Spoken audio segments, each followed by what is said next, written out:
I'm Richard St. Cyr. I'm your data-driven family doctor.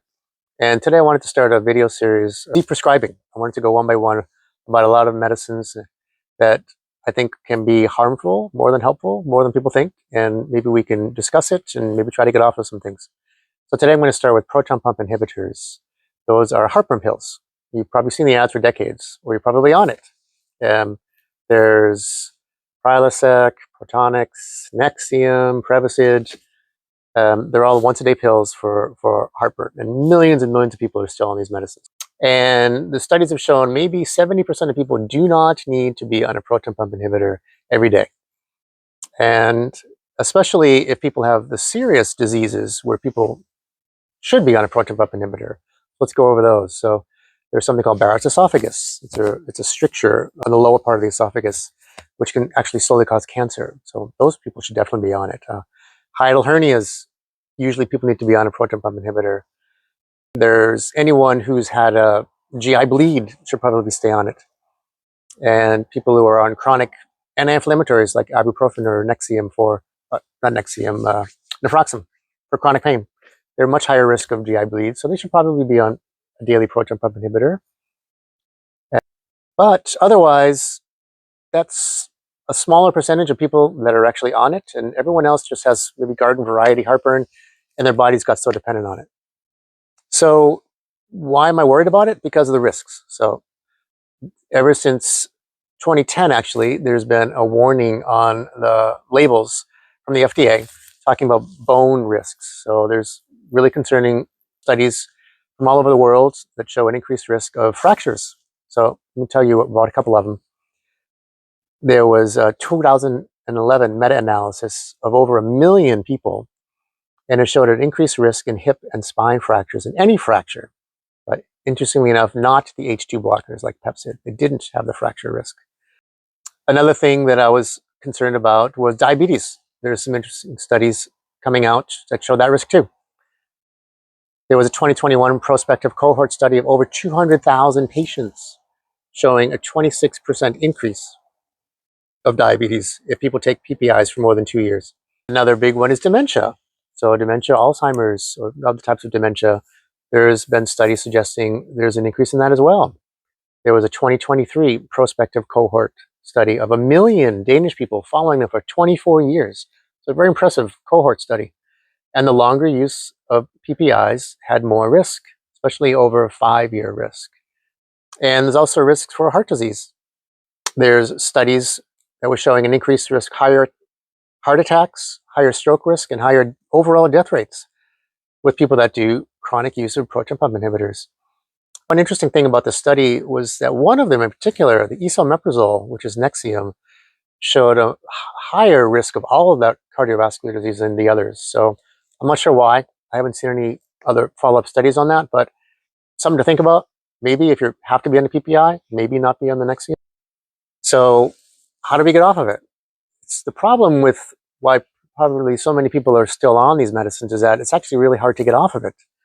They've done studies on healthy subjects and just give them the medicine, people who don't have acid reflux, and they'll try to get off of it after a month. And those healthy people without real heartburn, they'll develop rebound heartburn. So the proton pump inhibitor changes your pH level and you develop more acid. So maybe half of the people that try to get off PPIs, they get a rebound acid reflux. And they think, oh, I still have an underlying health issue with reflux and I have to start again. So, but the good news is they've done a lot of studies that show that you just need about 4 weeks maximum of getting off of PPI and you should be good to go. So even after 2 weeks, the vast majority of people don't have the rebound anymore. So if you can just get through that, then you should be fine. And then afterwards, you can think about just what to use as needed. In terms of getting off of it, they've compared going cold turkey versus tapering, and tapering has better data. So do it slow. I always tell patients to do it slow and cut it in half for 2 weeks and keep cutting. If you do it twice a day, go to once a day for 2 weeks. If you have a tablet or something you can cut in half, do that too. And then you can do it every other day for a couple of weeks too, and then just stop with it. Then, so over a month, you're going less and less. So that can help get you off of it. So don't forget, there's a lot of lifestyle things we can do. that maybe you won't even need any medicine in the first place. So let's go over those risks and benefits. So there was this 2021 review of 72 studies around the world in terms of lifestyle and diet choices. First of all, let's go over what's helpful to prevent GERD. And the number one prevention was actually a vegetarian diet. It decreased your risk over 66%. It was the most effective lifestyle change to do, is just to go more vegetarian. And the main reason is probably fiber. Fiber really helps a lot, keep things going. Same issue, decreased your risk. In terms of lifestyle, exercise 3 times a week for 30 minutes decreased your risk about 30%. So definitely what you eat can improve that. And on the flip side, it can really harm it too. So I have a nice long list of things that can harm you. So let's go over those. For example, the number one thing that harms it is a high-fat diet. So high-fat diet has a 750% increase in getting GERD. That's by far the most risk. And daily meat, fish, and eggs also an increased risk, but it's more of the fat content that really does that. And the main reason for that is because fat itself relaxes the muscle in your esophagus, the lower esophageal sphincter, they call it. And so if you relax it, the acid can squirt back up, especially at night. So a fat meal can cause more acid reflux. The other issues were lifestyle conditions, and that was really interesting too. So the number one lifestyle risk is eating dinner less than 3 hours before bedtime. And the next risk is like midnight snacking. Those were huge risks, like 700, 500% increase in risk for that. Next on the list would be eating quickly. And next, eating beyond fullness. Then some breakfast, that increases your risk too.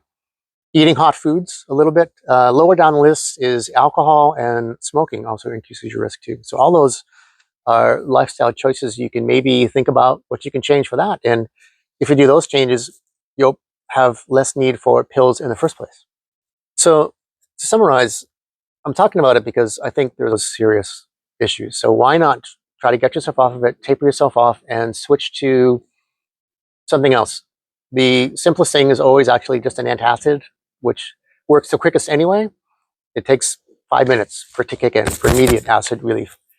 The second one is actually Pepsid, the H2 blockers, because that kicks in around 30 minutes. So those two things are the best.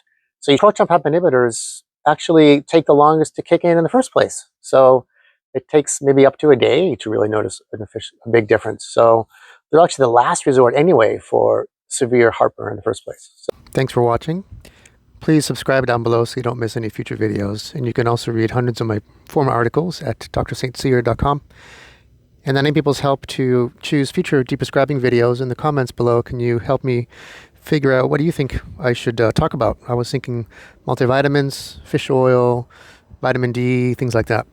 Thanks.